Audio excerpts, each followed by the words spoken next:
இன்னைக்கு அநேகருடைய உள்ளத்துல டீப் சீட்டட் ஆங்கர் இருக்கு பாருங்க.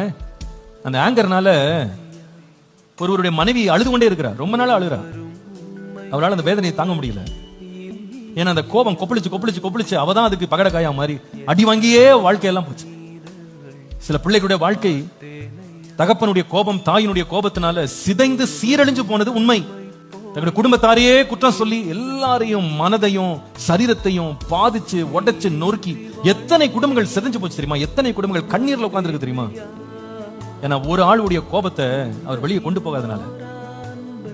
நம்முடைய வாழ்க்கையில் இந்த கோபங்கள் உள்ளே இருந்தா அது நம்முடைய குடும்பத்தாருக்கு பெரிய வேதனையாக மாறும். பொதுவாக ஒரு குடும்பம் அப்படின்றது எதுக்கு இருக்குன்னா, அதுல யாராவது ஒருத்தர் வந்து ஜெயித்து வெற்றி பெறும்போது குடும்பம் கூட சந்தோஷப்படணும், அப்படித்தானே? அதுதான் குடும்பம் ஆண்டு வச்சிருக்காரு. யாருமே வெளியில இருக்கவங்க எரிச்சல் அடைச்சா கூட சொந்த வீட்டார் என்ன பண்ணுவாங்க? அதை கொண்டாடுவாங்க இல்லையா? எந்த வெற்றியா இருந்தாலும் சொந்த வீட்டார் கொண்டாடுவாங்க. அதுதான் வீடுன்னு ஒண்ணு இருக்கு, அதுதான் குடும்பம்னு ஒண்ணு. மனைவிக்கு கொஞ்சம் வெற்றி வந்துருச்சுன்னா இவங்களுக்கு ஏற்கனவே ஒரு கோபம் இருக்கும். என்ன கோபம்னா, நம்ம எது செஞ்சாலும் நடக்க மாட்டேங்குது அப்படின்னு இவங்களுக்கு ஒரு கோபம் இருக்கும் கணவனுக்கு. அந்த நேரத்தில் மனைவிக்கு ப்ரமோஷன் வந்தா மனைவி கதை ரொம்ப கந்தல் தான், ரொம்ப ரொம்ப ஆபத்தா போயிடும். சில வீடுகளில் மனைவிமார் வந்து நிறைய முயற்சிகள் எடுத்து எல்லாம் தோற்றுட்டே வந்திருப்பாங்க, எக்ஸாம் எல்லாம் ஃபெயில் ஆயிருக்கும். அந்த நேரம் பார்த்து கணவன் வீட்டில் வந்து சொல்லுவாரு, இன்னைக்கு எனக்கு ப்ரமோஷன் கொடுத்தாங்கன்னு.